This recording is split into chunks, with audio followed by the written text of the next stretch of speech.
অভিষেক বন্দ্যোপাধ্যায়ের বেইমান প্রসঙ্গে মুকুল পুত্র শুভ্রাংশু রায়ের সাফ জবাব। বাবা দলের প্রতিষ্ঠাতাদের মধ্যে একজন, যা বলবে দলের মুখপাত্ররা বলবে।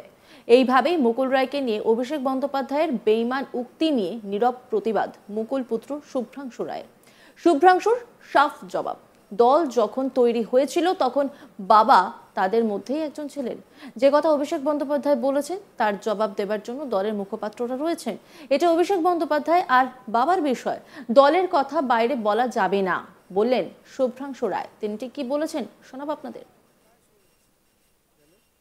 আগে অনেকে বলেছে তৃণমূল কংগ্রেস একটা পরিবারের আভ্যন্তরীণ বিষয়, আমি বাইরে কিছু বলবো না।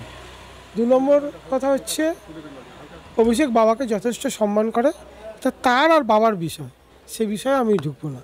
এটুকু বলতে পারি, পুত্র হিসেবে বাবা এখন মৃত্যুর সাথে পাঞ্জা লড়ছে, তার সুস্থতা কামনা করাই আমার একমাত্র লক্ষ্য। এটা কি সেই যেখানে বাবা মৃত্যুর সঙ্গে পাঞ্জা লড়ছে, সেইখানে যে দলের প্রতিষ্ঠাতার একজন, তার নামে যে এটা বলা ঠিক? নামে তো দেখুন, না, এটা ভুল কথা, তার নামে এখন রেজিস্ট্রেশন নেই। আর মানুষের সাথে মানুষের মনোমালিন্য হতেই পারে, তাদের ব্যক্তিগত বিষয়। এবার আমি বাইরে বলবো না, আমি দলের মুখপাত্রও নই। যা বলা দলের মুখপাত্র যারা আছেন তারা বলবেন। আমি এইটুকু বললাম যে পুত্র হিসেবে আমি এইটুকু বলতে পারি, বাবা মৃত্যুর সাথে পাঞ্জা লড়ছে, তার অবস্থা খুবই খারাপ, যত দিন যাচ্ছে ডিটোরিয়েট করছে, এবং তার সুস্থতা যত তাড়াতাড়ি সম্ভব করার চেষ্টা করছি, কিন্তু জানি না কী হবে, দেখা যাক। এই বক্তব্য শোনার জন্য যে প্রস্তুত ছিলে? দেখুন, এরকম বক্তব্য আগেও অনেক শুনেছি, তো এইটা গায়ে হয়ে গেছে। কেন না, আগে অনেকেও বলেছে, অর্জুনদাও বলেছে, থেকে শুরু করে অনেকেই বলেছে। গায়ে হয়ে গেছে কেন বলছে? এরকম না, আক্ষেপের কোনো ব্যাপার নাই, যা বলার বললাম না, দলের মুখপাত্র যারা আছে তারা বলবে।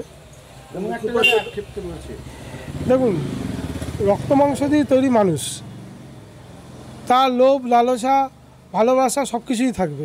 সেই জায়গায় আমারও কিছু কিছু আছে, সেই সব কিছু নিয়েই তো মানুষ। পুত্র হিসেবে কত কষ্ট পাচ্ছ, তার সুস্থতা যাতে তাড়াতাড়ি হয়, সেই যে কষ্টটা পাচ্ছি, সেই কষ্টে আমি সত্যি কষ্ট পাচ্ছি। কি কষ্ট পাচ্ছ? সে তো ভুগছে না। সে তো ভুগছে, বাবা ভুগছে। কি দলটা তৈরির সময় যার হাত কান্ডারি ছিল, মানে ধরুন কান্ডারি মমতা ব্যানার্জি দিদি, আমাদের মুখ্যমন্ত্রী, তার নেতৃত্বে বাবা চলেছে। বাবা একা নয়, আরও অনেকে 2-4 জন ছিলেন সেই সময়, তার মধ্যে বাবা অনদেন। কীরকম অলকজন ছিল? অলকজন মানে সবার মধ্যে একজন ছিল। কিসের? তৃণমূলের? হ্যাঁ। তৃণমূল কি দল তৈরির সময়? কি সময়? তৈরির সময়। কি তৈরির সময়? দল তৈরির সময়। সেইখানে এই কথা শুনতে হচ্ছে শেষকালে, এটা মানে ভাষাটাও কেমন, ভাষাটাও মানে আমি বললাম না, এটা অভিষেক এবং বাবার ব্যক্তিগত ব্যাপার, এর মধ্যে আমি ঢুকবো না। আর আমাদের পরিবারের কথা বাইরে কাউকে বলবো না। তৃণমূল কংগ্রেস একটা পরিবার। অভিষেক বলেছিলেন, যদি কেউ দলকে ভালোবাসেন সে কোনোদিন দলের শৃঙ্খলার বাইরে যাবে না। একটা কর্মী দলের শৃঙ্খলার বাইরে যায় না। আমি এমএলএ, আমার কত ক্ষমতা, আমি দলের মুখপাত্র, আমার কত ক্ষমতা, আমি দলের সাংসদ, আমার কত ক্ষমতা দেখাতে গিয়ে আপনি দলকে ছোট করছেন। যারা এই কাজগুলো করছে একদিকে ভালো হয়েছে, তাদের চিহ্নিত করা গেছে। বিগত দিনে যারা দলের সঙ্গে বেইমানি করেছিল, মুকুল রায়, শুভেন্দু অধিকারী, এদের চিহ্নিত করার কাজ আমি করেছিলাম। আগামী দিনেও দলেও সঙ্গে বেইমানি হলে সেই কাজ বজায় থাকবে।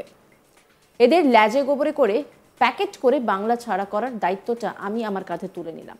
এবার আপনাদের আমরা শোনাবো যে শুভেন্দু ও মুকুল রায়কে নিয়ে ঠিক কি বলেছিলেন অভিষেক বন্দ্যোপাধ্যায়। দলের শৃঙ্খলা না মেনে অনেক কথা বলছেন, এগুলো করবেন না। যদি কেউ দলকে ভালোবাসেন সে কোনোদিন দলের শৃঙ্খলার বাইরে যাবে না। একটা কর্মী কোনোদিন দলের শৃঙ্খলার বাইরে যায় না। আমি এমএলএ, আমার কত ক্ষমতা, আমি দলের মুখপাত্র, আমার কত ক্ষমতা, আমি দলের সাংসদ, আমার কত ক্ষমতা, আমি টাউন চেয়ারম্যান, আমার কত ক্ষমতা দেখাতে গিয়ে আপনি দলকে ছোট করছেন। আর যারা এই কাজগুলো করেছে, একদিকে ভালো হয়েছে, তাদেরকে চিহ্নিত করা গেছে। বিগত দিনে যারা দলের সাথে বেইমানি করেছিল, মুকুল রায়, শুভেন্দু অধিকারী, এদেরকে চিহ্নিত করার কাজটা আমি করেছিলাম। আগামী দিনেও যদি কেউ দলের সাথে বেইমানি করে, এদের চিহ্নিত করে এদের লেজে গোবরে করে প্যাকেট করে বাংলা ছাড়া করার দায়িত্বটা আমি আমার কাঁধে তুলে নিলাম। শুভ্রাংশু রায়ের কথা প্রসঙ্গে এবার নতুন করে বিজেপি অর্জুন সিং মাঠে নামলেন। তিনি ঘুরিয়ে ফিরিয়ে রীতিমতো অভিষেককেই কাঠগড়ায় দাঁড় করালেন। কি বলেছেন অর্জুন সিং, শোনাবো আপনাদের। প্রকাশ্যে টিভিতে অন ক্যামেরা অভিষেক ব্যানার্জি মুকুল রায় মতন একজন মানুষকে, হয়তো কারো সঙ্গে কারো মন নাও মিলতে পারে, কিন্তু মুকুল রায় এখনও তৃণমূলের যে উত্তরীপরীয় ছিল, তৃণমূলে জয়েন ছিল অভিষেক ব্যানার্জি, সেই মুকুল রায়কে গদ্দার বলেছে অন ক্যামেরা পাবলিকলি। এবার ছেলে হিসাবে দল ছেড়ে দিন, ছেলে হিসাবে আমারও খুব স্নেহের ছেলে শুভ্রাংশু, ছেলে হিসাবে ওর বাবার সঙ্গে হয়তো আমার কোনোদিন মন মালিন্য হতে পারে, কিন্তু শুভ্রাংশুকে আমি ছেলে হিসাবেই ধরি সবসময়। ছেলে হিসাবে ওর সহ্য ক্ষমতাটাকে আমি বলবো কি অনেক বড় সহ্য ক্ষমতা আছে, সহ্য করার ক্ষমতা আছে, ধৈর্য সহ্য করা। আমার বাবাকে যদি কেউ আমার সামনে এইরকম যদি অপমান করত, তো বা আমি যদি আমার ক্ষমতা থাকতো তাহলে আমি তার সঙ্গে সঙ্গে জবাব দিতাম। যদি আমার ক্ষমতা না থাকে, যদি তা আমি রিয়াকশন করার ক্ষমতা আমার যদি না থাকে, আমি আপাতত ওই সংগঠন, যে সংগঠনের মেন কর্তারা এই কথাটা বলেছেন, তারপরে আমাকে ওই সংগঠনে থাকতে হবে, এটা কিন্তু খুব ধৈর্যের ব্যাপার আছে।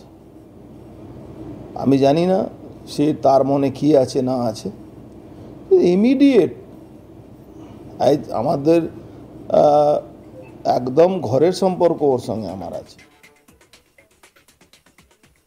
মুকুল রায় নিয়ে যেভাবে অভিষেক আক্রমণ করেছেন, এবার শুভ্রাংশু রায়ের এই মন্তব্যে রাজ্য রাজনীতিতে কিভাবে রং চড়ায় সেটাই কিন্তু এখন দেখার। কারণ রীতিমতো এই বিষয়টা নিয়ে জলঘোলা হওয়া শুরু হয়ে গিয়েছে, একের পর এক প্রশ্ন উঠতে শুরু করেছে। কারণ অভিষেক বন্দ্যোপাধ্যায় রীতিমতো বলেছেন, যদি কেউ দলকে ভালোবাসেন সে কোনোদিন দলের শৃঙ্খলার বাইরে যাবে না। অন্যান্য খবরের আপডেটের জন্য অবশ্যই নজর রাখুন আজ তাক বাংলার ইউটিউব স্ট্রিমিংয়ে। লাইক, কমেন্ট, শেয়ার এবং সাবস্ক্রাইব করতে ভুলবেন না।